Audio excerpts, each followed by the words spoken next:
Rajappa master Soraba, Shivamogga ಜಿಲ್ಲೆ.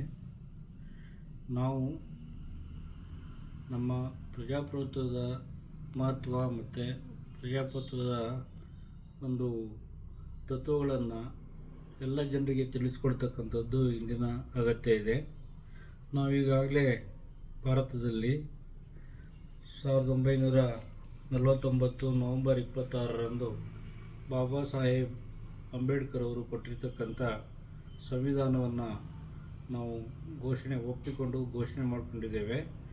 So ಅದರ ಒಂದು ಆಧಾರವಾಗಿ ಇವತ್ತು ನಮ್ಮೆಲ್ಲ ಜನತೆಗೆ ಪ್ರಜಾಪ್ರಭುತ್ವದ ಒಂದು ಮಹತ್ವವನ್ನು, ಅದರ ತತ್ವಗಳನ್ನು, ಅದರ ಒಂದು ಲಾಭಗಳನ್ನು ನಾವು ತಿಳಿಸ್ಕೊಡೋದ್ರ ಮೂಲಕ ಅವರನ್ನು ಜಾಗೃತಿಗೊಳಿಸೋದಕ್ಕಾಗಿ ಸೆಪ್ಟೆಂಬರ್ 15, 2024ರಂದು ಅಂತಾರಾಷ್ಟ್ರೀಯ ಪ್ರಜಾಪ್ರಭುತ್ವ ದಿನ ಅಂತ ಆಚರಣೆ ಮಾಡ್ತಾ ನಾವು ಮಾನವ ಸರಪಳಿಯನ್ನು ನಿರ್ಮಾಣ ಮಾಡ್ತಾಯಿದ್ದೇವೆ.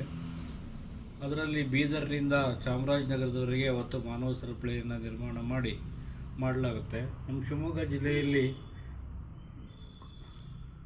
ಕಾರಿಗನೂರಿನಿಂದ ಹಿಡಿದು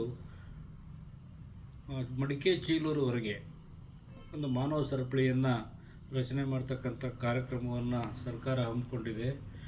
ಇದು ಭಾಳ ಮಹತ್ವದ ಒಂದು ವಿಚಾರ ಆಗಿದೆ. ಕಾರಣ, ನಮ್ಮೆಲ್ಲ ಜನರಿಗೆ ಪ್ರಜಾಪ್ರಭುತ್ವ ಅಂದ್ರೇನು, ಅದರಲ್ಲಿ ಏನು ಅನುಕೂಲಗಳಿದ್ದಾವೆ ಅನ್ನೋದನ್ನು, ಆಮೇಲೆ ಸಂವಿಧಾನದ ಅಡಿಯಲ್ಲಿ ಮಾನವ ಹಕ್ಕುಗಳು ಏನು, ನಮ್ಮ ಜವಾಬ್ದಾರಿ ಮತ್ತು ನಮ್ಮ ಹಕ್ಕುಗಳು ಏನು ಅನ್ನೋದನ್ನು ನಮ್ಮ ಜನರಿಗೆ ತಿಳುವಳಿಕೆ ಮೂಡಿಸೋದ್ರ ಮೂಲಕ ಒಂದು ಒಳ್ಳೆಯ ಜಾಗೃತ ಸಮಾಜವನ್ನು ನಿರ್ಮಾಣ ಮಾಡಿದಂಗಾಗುತ್ತೆ. ಆ ದೃಷ್ಟಿಯಿಂದ ಈ ಕಾರ್ಯಕ್ರಮ ಬಹಳ ಮಹತ್ವವಾಗಿ ಅಂತಾರಾಷ್ಟ್ರೀಯ ಪ್ರಜಾಪ್ರಭುತ್ವ ದಿನವಾಗಿ ನಡೀತಾ ಇದೆ. ಇದಕ್ಕೆಲ್ಲ ಸಂಘ ಸಂಸ್ಥೆಗಳು, ಪ್ರಗತಿಪರರು ಮತ್ತು ಚಿಂತಕರು ಎಲ್ಲರೂ ಸಹಿತ ಒಂದು ಭಾಗವಹಿಸಿ ಸಹಕಾರ ನೀಡಿ ಯಶಸ್ವಿಗೊಳಿಸಬೇಕಾಗಿ ನಾನು ಈ ಮೂಲಕ ವಿನಂತಿ ಮಾಡ್ಕೊತೇನೆ.